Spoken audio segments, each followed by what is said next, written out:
নমস্কার বন্ধুরা, welcome back to my channel Mukta's ওয়ার্ল্ডের আরেকটি নতুন ভিডিওতে সকল বন্ধুদের স্বাগত জানাই।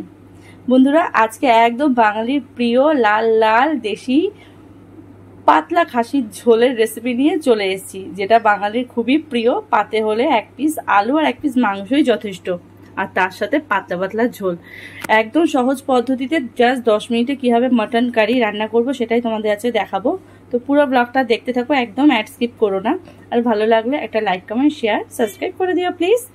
তো চলো, এখানে দেখো আমি 750 গ্রাম খাসির মাংস নিয়েছি, আর নিয়েছি 3টে বড় সাইজের পেঁয়াজ, এখন ঝিরিঝিরি করে কেটে কুচোনো আছে পুরো। আমি এখানে বাটা মশলা ইউজ করব না, পেঁয়াজটাকে আমি একভাবে কুচিয়েই দেব। আর এখানে আছে একটা বড় সাইজের রসুন আমি নিয়ে নিয়েছি, একটা টমেটো হাফ আমি কুচিয়ে নিয়েছি মিক্সিতে পেস্ট করব বলে, আর হাফ এখানে নিয়েছি মটনটাকে ম্যারিনেট করার জন্য। আর এখানে 2 কোয়া মতো আদা কুচিয়ে নিয়েছি, আর 4-5টা কাঁচা লঙ্কা নিয়েছি, এটা পুরোটাই পেস্টের জন্য। এখানে গোটা গরম মশলা নিয়েছি, যেটা আমি মশলার সাথে এটাকে পেস্ট করে নেব। আর এখানে দেখো নিয়েছি সর্ষের তেল, রান্নাটা পুরোটাই সর্ষের তেল করব, কারণ মটন আর সর্ষের তেলের কম্বিনেশনটা কিন্তু জাস্ট দারুণ। সর্ষের তেল ছাড়া মটন একদমই মানায় না, আর খেতে ভালো লাগে না। আর এখানে ম্যারিনেশনের জন্য নিয়েছি দেখো 1 চামচ লাল লঙ্কার গুঁড়ো, 1 চামচ কাশ্মীরি লঙ্কার গুঁড়ো, 2 চামচ ছোট চামচের লবণ, এখানে আছে 1.5 চামচ হলুদ, আর হাফ চামচ চিনি। এটা আমি পুরোটাই ম্যারিনেট করব। এখানে 2টো ছোট সাইজের পেঁয়াজ কুচিয়ে নিয়েছি ম্যারিনেশনের জন্য, আর এখানে হাফ টমেটো আছে। আর ফোড়নে ইউজ করব হচ্ছে সাদা জিরে আর 2টো তেজপাতা। তো চলো ঝটপট মটনটাকে ম্যারিনেট করে নিয়ে যাক। আর এখানে আমি ম্যারিনেশনে এখানে 2 চামচ মতো টক দই ইউজ করব। আর যেটা ছাড়া মটন একদমই অসম্পূর্ণ সেটা হচ্ছে আলু। এটাকে আমি দেখো একদম বড় বড় করে কেটে নুন মিষ্টি দিয়ে সেদ্ধ করতে বসিয়ে দিয়েছি, কারণ মটনের আলু একদম নরম তুলতুলে হবে, তবে তো খেয়ে মজা, তাই না?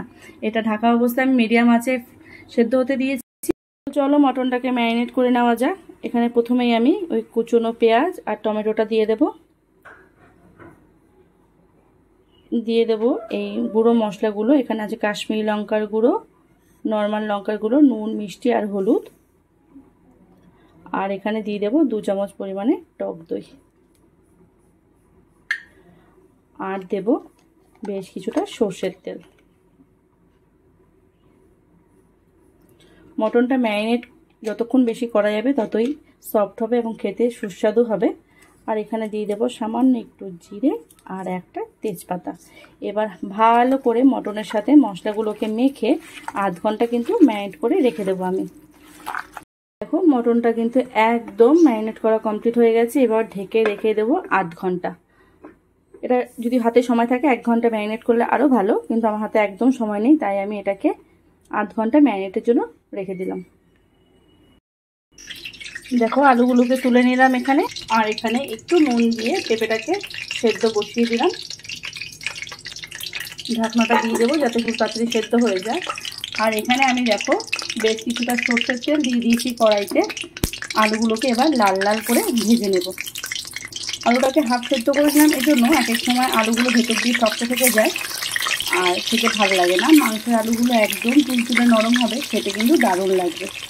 দেখো আলুগুলোকে এবার ওপর থেকে একটু হলুদ দিয়ে আমি একদম লাল লাল করে ভেজে নেব। দেখো আলুগুলো দেওয়া হয়ে গেছে। এবার ওপর থেকে অল্প একটু হলুদ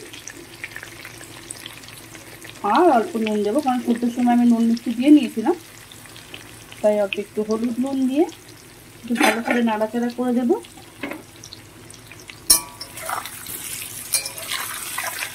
একদম লাল লাল করে ভেজে নেব। এখানে মশলাটাকে আমি পেস্ট করে নিয়েছি। দেখো আলুগুলো কিন্তু একদম নরম তুলতুলে হয়ে গেছে ভাজা। আর আমি এই তেলেই পেঁপেগুলোকেও লাল লাল করে ভেজে দিচ্ছি। একটু নুন হলুদ দিয়ে দিয়েছি।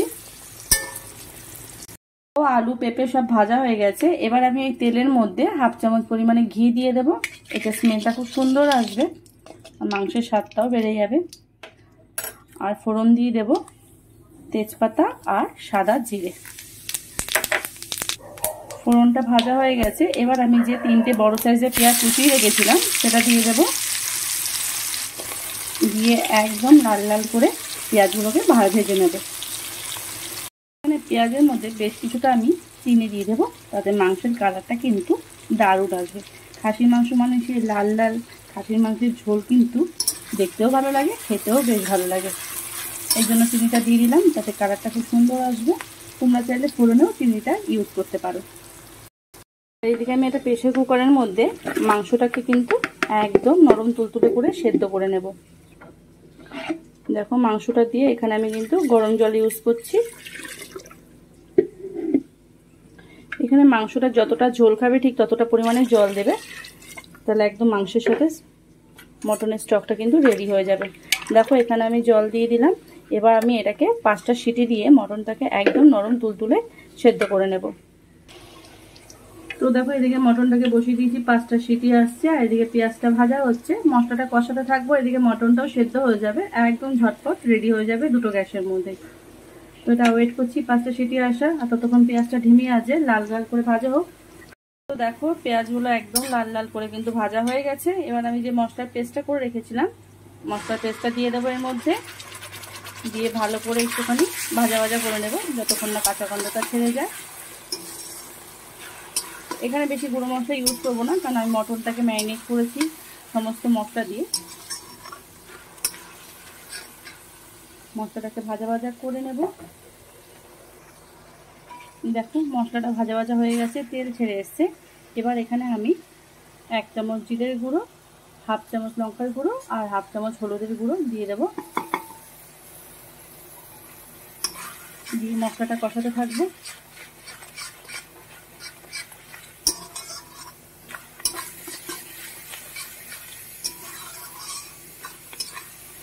মশলাটাকে ভালো করে কষিয়ে নেব যতক্ষণ না মাংসটা সেদ্ধ হচ্ছে। এখানে কিন্তু মাংস দেখো সিটি চলে এসছে।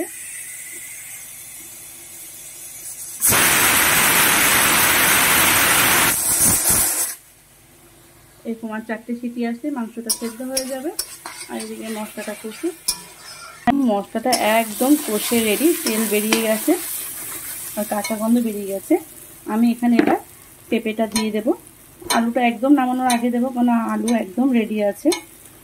আর পেঁপেটা যেহেতু হাফ সেদ্ধ করে হাফ ভেজেছি, তাই কষানোর সময় দিয়ে দিলাম, খুব সুন্দরভাবে সেদ্ধ হয়ে যাবে।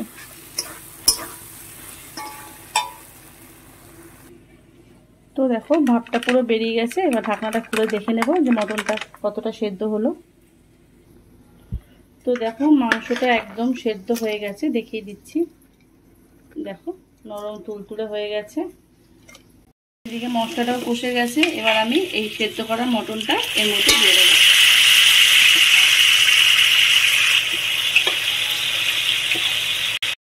তো এবার মটনটাকে এই মশলার সাথে কিছুক্ষণ কষিয়ে নিয়ে জল দিয়ে সেদ্ধ করে নিলে কিন্তু এই পাতলা পাতলা মটনের ঝোল একদম রেডি হয়ে যাবে।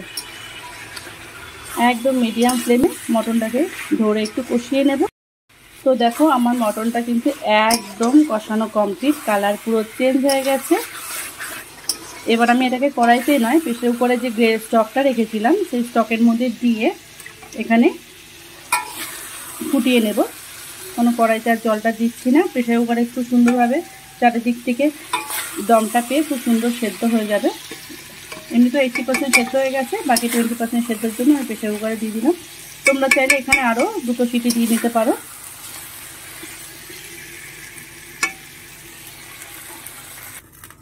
তো দেখো গ্রেভি দিয়ে দিয়েছি, এবার একটা ঢেকে দেবো উপর থেকে। তো দেখো 5 মিনিট একটু ঢেকে ফুটিয়ে নিয়েছি।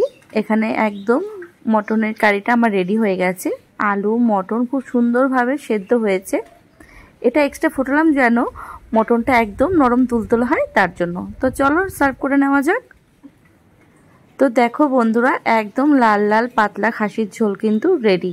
বাঙালির পাতে রবিবার বা যে কোনো দিনে গরম ভাতের সাথে যদি এরকম 2 পিস মাংস আর 1 পিস আলু হয় তো ব্যাস কোনো কথা হবে না। আর মাংসটা তুলে আমি একটু পরে দেখিয়ে দিচ্ছি যে এটা কতটা নরম তুলতুলে হয়েছে, মুখে দিলে গলে যাবার মতো নরম সুসিদ্ধ হয়েছে। তো বন্ধুরা আজকে এই ঝটপট মটন কারি রেসিপিটা তোমাদের কেমন লাগলো আমাকে কিন্তু অবশ্যই জানিও। আর আমি ঠিকমতো করতে পারলাম কিনা বা কোথাও ভুল হয়েছে কিনা সেটাও কিন্তু আমাকে জানিও। কাল আবারও নতুন কোনো রেসিপি নিয়ে খুব তাড়াতাড়ি চলে আসবো। ততক্ষণ সবাই ভালো থেকো, সুস্থ থেকো, সাবধানে থেকো। টাটা।